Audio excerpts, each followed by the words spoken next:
आज राहुल गांधी ने social media पर अपनी एक लेख शेयर किया जो देखते ही देखते वायरल हो गया है। चौक चौराहों से लेकर सियासी गलियारों तक चर्चा का विषय बन गया है, क्योंकि सनातन पर जारी घमासान के बीच राहुल गांधी ने हिंदू धर्म पर अपने मन की बात की है। हिंदू होने का मतलब क्या होता है, इस पर अपनी राय रखी है और एक तरह से हिंदू राष्ट्र पर भी अपना स्टैंड क्लियर कर दिया है। दूसरी खबर भी विस्तार से आपको बताएंगे। राजस्थान और छत्तीसगढ़ में बीजेपी की लिस्ट में किसका नाम होगा, किसका टिकट कटेगा, क्या एमपी का फॉर्मूला लागू होगा, इस पर सबकी नजर है। प्रत्याशियों के नाम पर फाइनल मोहर लगाने के लिए अब से करीब 2 घंटे बाद दिल्ली में प्रधानमंत्री मोदी की मौजूदगी में बीजेपी की केंद्रीय चुनाव समिति की बैठक भी होने वाली है। और बात करेंगे जेएनयू की दीवारों पर एक बार फिर से लिखी गई नफरती नारों की इबारत की। हर खबर के लिए मेरे साथ सहयोगी तैनात है। दिल्ली से जैनेंद्र कुमार हमारे साथ हैं, जो राहुल गांधी की हिंदू धर्म पर दी गई राय पर छिड़े सियासी रण का अपडेट आपको देंगे। इसी के साथ साथ हमारे सहयोगी नीरज पांडे भी हैं, जो राजस्थान और छत्तीसगढ़ के टिकट फाइनल करने के लिए हो रही बीजेपी की बैठक को लेकर अपडेट आपको देंगे। और जेएनयू से हमारे साथ अजातिका है, जो वहां की दीवारों पर लिखे गए नफरती नारों का हर अपडेट आप तक पहुंचाएंगी। तो मेरे सहयोगी हमारे साथ बने हुए हैं, हर खबर का हर अपडेट आपको देंगे। और चलिए सबसे पहले बात करते हैं राजस्थान और छत्तीसगढ़ में बीजेपी की लिस्ट की। आज शाम 6 बजे बीजेपी की अहम बैठक है। बीजेपी केंद्रीय चुनाव समिति की बैठक होगी। आज राजस्थान में बीजेपी की पहली लिस्ट संभव मानी जा रही है। दिल्ली में बीजेपी मुख्यालय में यह बैठक होगी और छत्तीसगढ़ के लिए बीजेपी की दूसरी लिस्ट संभव मानी जा रही है। और देखिए, लगातार मंथन किया जा रहा है और इस मंथन के बीच में यह जानकारी मिल रही है कि एक और बड़ी खबर आपको बता दें। केंद्रीय चुनाव समिति की बैठक से पहले राजस्थान पर अहम मीटिंग हुई है। जेपी नड्डा के घर पर राजस्थान बीजेपी कोर कमेटी की बैठक हुई। करीब 40 मिनट तक की बैठक चली है, जिसमें गृह मंत्री अमित शाह भी शामिल हुए।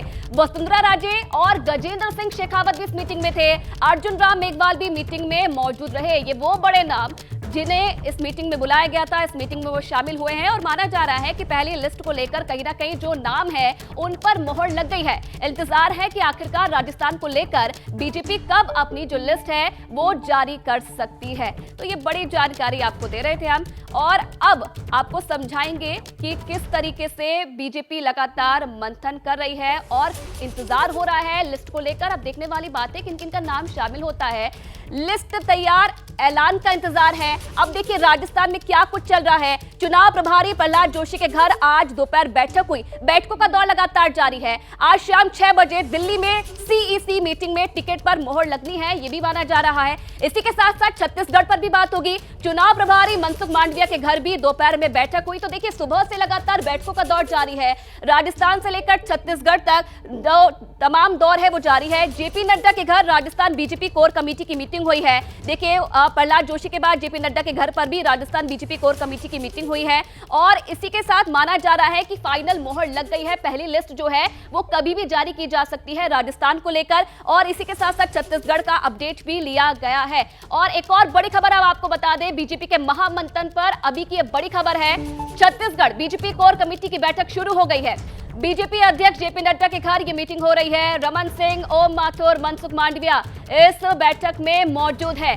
छत्तीसगढ़ के लिए जहां दूसरी लिस्ट का इंतजार है, तो वहीं राजस्थान के लिए पहली लिस्ट का इंतजार है। बैठकों का दौर लगातार जारी है। दिल्ली में लगातार मंथन किया जा रहा है। जो चुनाव प्रभारी हैं, प्रदेश प्रभारी है, उनके साथ ये मीटिंग की जा रही है। किनका नाम इस लिस्ट में शामिल होगा, किनको टिकट नहीं मिलेगा, इस पर जो लंबा मंथन है वो किया जा रहा है। और नीरज पांडे फिलहाल इस बैठक को लेकर हमें और जानकारी देंगे। नीरज, अपडेट सबसे पहले आपसे लेना चाहूंगी, क्या अपडेट है इस मीटिंग को लेकर, कौन कौन पहुंच चुका है, क्या इस बैठक में चर्चा की जा रही है?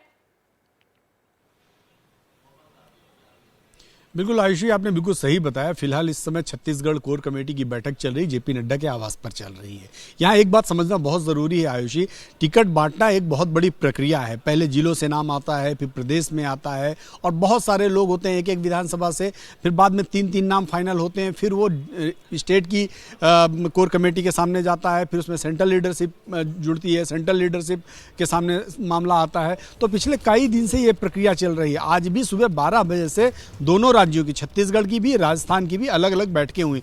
मनसुख मांडविया के यहाँ छत्तीसगढ़ की बैठक हुई, जिसमें छत्तीसगढ़ की कोर कमेटी के लोग थे, सेंट्रल लीडरशिप की तरफ से ओम माथुर और मनसुख मांडविया चूंकि प्रभारी और सह प्रभारी हैं तो वो मौजूद थे। और इसी तरह राजस्थान की बैठक प्रहलाद जोशी के घर में हुई, जिसमें सभी राजस्थान के कोर कमेटी के नेता मौजूद रहे। प्रहलाद जोशी चूंकि सेंटर की तरफ से चुनाव प्रभारी हैं वो मौजूद रहे, अरुण सिंह प्रदेश के महामंत्री प्रभारी हैं वो मौजूद रहे। तो वो पहले एक एक्सरसाइज हुई, अपने लेवल पर काम हुआ, और उसके बाद अब ये फाइनल कोर कमेटी की बैठक हो रही है। यानी कि जहां मैं खड़ा हूं ये केंद्रीय कार्यालय भारतीय जनता पार्टी के, थोड़ी देर बाद यहीं पर प्रधानमंत्री नरेंद्र मोदी आएंगे और कोर कमेटी यहां पर चुनाव समिति की बैठक होगी। लेकिन चुनाव समिति पे जो फाइनल पेपर जाना है, यानी कि हर सीट से एक नाम जाना है, उसको लेकर ये एक्सरसाइज हो रही है। यानी कि जो जेपी नड्डा घर बैठक हुई, पहले राजस्थान को लेकर बैठक हुई जिसमें जितनी सीटों का उन लोगों ने फाइनल किया नाम, वो भाजपा अध्यक्ष जेपी नड्डा और अमित शाह के साथ बैठकर फाइनल किया गया कि ये चीजें हैं सर, ये नाम होंगे। और अब छत्तीसगढ़ को लेकर फिर अब ये जब ये सूची कंसोलिडेट हो जाएगी तब वही सूची लेकर आज इस कार्यालय में आएंगे और फाइनली केंद्रीय चुनाव समिति की जो समिति है वो फाइनल करेगी कि नहीं, हाँ ये एक्सरसाइज कर। जिस लिस्ट को लेकर इतना मंथन किया जा रहा है, कब उसे जारी किया जाता है, इसको भी देखना होगा। बने रहिएगा हमारे साथ। अपने दर्शकों को बता दें कि राजस्थान में आखिरकार एमपी मॉडल क्या खिलेगा, क्योंकि लगातार कयास लगाए जा रहे हैं। जो मॉडल एमपी में अपनाया गया है बीजेपी की तरफ से, क्या उसे भी राजस्थान में अपनाया जाएगा? अब देखिए, केंद्र सरकार में जल शक्ति मंत्री हैं गजेंद्र सिंह शेखावत। माना जा रहा है कि एमपी का जो फॉर्मूला है उसमें शामिल हो सकते हैं। राजपूत जाति से आते हैं, जोधपुर से लगातार 2 बार सांसद हैं गजेंद्र सिंह शेखावत, इन पर भरोसा जताया जा सकता है। अब देखिए, केंद्र सरकार के कृषि राज्य मंत्री हैं कैलाश चौधरी, बायतू से विधायक रह चुके हैं और बाड़मेर जैसलमेर से ये सांसद है, जाट समुदाय से आते हैं, एक बड़ी पकड़ जाट समुदाय में रखते हैं। दूसरा नाम है स्वामी सुमेधानंद। देखिए, सीकर से लगातार 2 बार ये सांसद रहे हैं। पिपराली कस्बे में आश्रम में ये रहते हैं, पड़ोसी राज्य हरियाणा से ताल्लुक रखते हैं और जाट समुदाय से ये आते हैं। इनका नाम भी माना जा रहा है कि पहले लिस्ट में संभव हो सकता है। इसे भी सीकर के लगातार देखिए 2 बार सांसद रहे, तो ये पूरा फॉर्मूला है जिसे अपनाया जा सकता है। अब आपको लाइव तस्वीरें दिखाते हैं तेलंगाना से, जहां इस वक्त प्रधानमंत्री संबोधित कर रहे हैं। वो प्यारी सी गुड़िया को मेरे बहुत बहुत आशीर्वाद।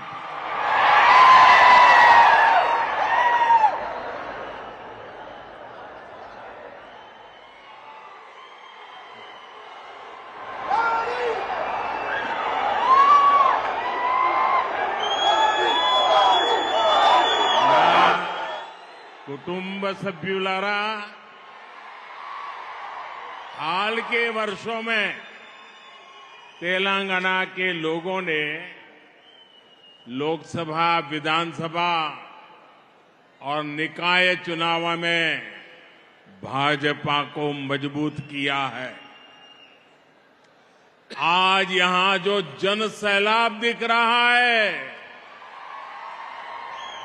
उससे मैं आश्वस्त हूं कि तेलंगाना के लोगों ने बदलाव का अपना इरादा पक्का कर लिया है। तेलंगाना बदलाव चाहता है क्योंकि अब राज्य में भ्रष्टाचार नहीं, पारदर्शी ईमानदार सरकार चाहिए। तेलंगाना बदलाव चाहता है क्योंकि अब उसे झूठे वादे नहीं, जमीन पर काम चाहिए। तेलंगाना बदलाव चाहता है क्योंकि अब उसे भाजपा सरकार चाहिए। నా ప్రియమైన ఆ చిన్నారికి ఆశీర్వాదాలు పలుకుతూ, నా కుటుంబ సభ్యులారా, ఇటీవల కాలంలో ఈ రాష్ట్రంలో జరిగినటువంటి లోక్సభ ఎన్నికలు, అసెంబ్లీ ఎన్నికలు, స్థానిక సంస్థల ఎన్నికల్లో తెలంగాణ ప్రజలు భారీ ఎత్తున బీజేపీని బలపరిచారు. ఈరోజు ఈ ఉత్సాహం ప్రజల్లో చూస్తూ ఉంటే, ఈ పాలమూరు ప్రజలు వాళ్ళు కనబడుతున్నటువంటి ఈ యొక్క ఉత్తేజభరితమైనటువంటి ఆనందాన్ని చూస్తూ ఉంటే, తెలంగాణ ప్రజలు ఖచ్చితంగా మార్పు కోసం తమ సంకల్పాన్ని నిర్ణయించుకున్నారనేది నా ప్రగాఢ విశ్వాసం. ఇది తెలంగాణ మార్పు ఖచ్చితంగా కోరుకుంటా ఉన్నది. కావాల్సింది తెలంగాణ ప్రజలకు అవినీతి రహితమైన ప్రభుత్వం, ఒక పారదర్శకతో అభివృద్ధి ఎజెండాగా పనిచేసేటువంటి ప్రభుత్వం. తెలంగాణ మార్పు కోరుకుంటున్నది. ఎందుకంటే ఇప్పుడు తప్పుడు వాగ్దానాలతో మభ్యపెట్టే హామీలతో పనిచేసే ప్రభుత్వం కాదు, క్షేత్ర స్థాయిలో చెప్పింది చేసేటువంటి ప్రభుత్వం కావాలి. అందుకనే తెలంగాణ మార్పు కోరుకుంటుంది. అందుకు ప్రజలు కోరుకుంటున్నది ఆ మార్పు బీజేపీ వల్లనే సాధ్యమని, బీజేపీ వల్లనే అవినీతి రహిత ఒక పారదర్శక ప్రభుత్వం ఏర్పడుతుందని చెప్పి ప్రజలు. तो तेलंगाना की जनता बदलाव चाहती है, तेलंगाना को बीजेपी सरकार चाहिए. कुटुंब सभ्युलारा, तेलंगाना की ये धरती रानी रुद्रमा देवी जैसी वीरांगनाओं की धरती है. कुछ दिन पहले ही देश ने नारी शक्ति वंदन अधिनियम पास किया है. अब सिर्फ संसद में ही नहीं बल्कि भारत की हर विधानसभा में महिलाओं की आवाज पहले से ज्यादा मजबूत होगी. और चलिए आगे बढ़ेंगे, बात करेंगे राहुल गांधी की, जिन्होंने हिंदू धर्म को लेकर बयान दिया है. हिंदू धर्म पर राहुल गांधी का क्या बयान है वो आपको बता दें. राहुल गांधी का हिंदू धर्म पर आर्टिकल सोशल मीडिया पर शेयर किया है. आर्टिकल राहुल गांधी ने हिंदू का मतलब बताया. राहुल गांधी के आर्टिकल का टाइटल है सत्यम शिवम सुंदरम, जिसमें उन्होंने लिखा कि किसी राष्ट्र से बांधना हिंदू धर्म की अवमानना है. तो जैनेंद्र हमारे साथ जुड़े हुए हैं, जैनेंद्र से खबर पूरी जानकारी लेंगे. जैनेंद्र, जिस तरीके से इंडिया अलायंस के नेताओं की तरफ से सनातन को कोसा गया, पूर्व में तमाम बड़े नाम उसमें शामिल हैं, उस समय चुप्पी साधी हुई थी राहुल गांधी ने. अब जब चुप्पी तोड़ी है तो क्या माना जाए, राहुल गांधी के इस बयान के क्या मायने निकाले जाए?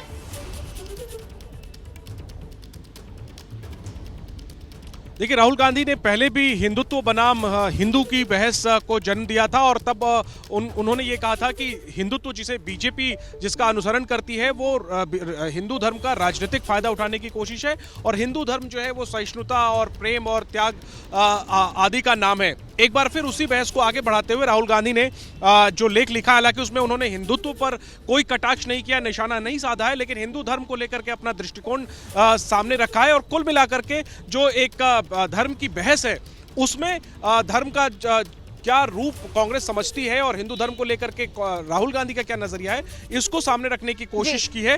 और साथ ही साथ जो हिंदू राष्ट्र को लेकर के उन्होंने परोक्ष रूप से बयान दिया है उसमें भी यही बिल्कुल जैनेंद्र, जिस तरीके से इंडिया अलायंस गिरता हुआ नजर आया था सनातन के मुद्दे पर, उस पर ये बड़ी जो अभी प्रतिक्रिया आई है राहुल गांधी की, वो मानी जा रही है. आगे बढ़ेंगे, एक और बड़ी खबर अपने दर्शकों को बता दें. दिल्ली में जेएनयू कैंपस में एक बार फिर से विवादित नारे लिखे गए हैं. ये नारे जेएनयू की दीवारों पर लिखे गए हैं, लेकिन ये किसने लिखे हैं इसके बारे में अभी तक पता नहीं चल पाया है. इस बीच एबीवीपी ने कैंपस में सुरक्षा बढ़ाने की मांग की है. विवादित नारों को लेकर एबीवीपी ने जेएनयू प्रशासन को ज्ञापन सौंपा है और जांच की मांग की है. आजादी का इस खबर पर और ज्यादा जानकारी देंगे. आजादी का अभी तक क्या पता चल पाया है, आखिरकार जो ये नारे लिखे गए थे किसकी तरफ से लिखे गए थे और जो कार्रवाई की मांग की गई है क्या उस पर कुछ सोचा गया है? जी बिल्कुल, इस वक्त तस्वीरें मैं आपको दिखा रही हूँ जेएनयू कैंपस से ही. और जैसा कि आपने सवाल किया कि क्या इसमें अभी तक मालूम चल पाया है, पता चल पाया है उन लोगों के बारे में, तो देखिए इसका सीधा जवाब अभी ना है. और जो स्लोगन्स लिखे गए, दर्शकों को ये भी बता दें कि उसमें भगवा जलेगा, फ्री कश्मीर और पीएम मोदी को लेकर तमाम आपत्तिजनक नारे मिले हैं लिखे हुए, लेकिन उसके ऊपर फिलहाल वाइट वॉश कर दिया गया है जिससे कि स्थिति जो है वो खराब ना हो, स्टूडेंट्स के बीच जो माहौल है वो खराब ना हो. लेकिन इसी के साथ में दर्शकों को ये भी बता दें कि पिछले साल ही हम लोग यहाँ पर कवरेज करने के लिए आए थे.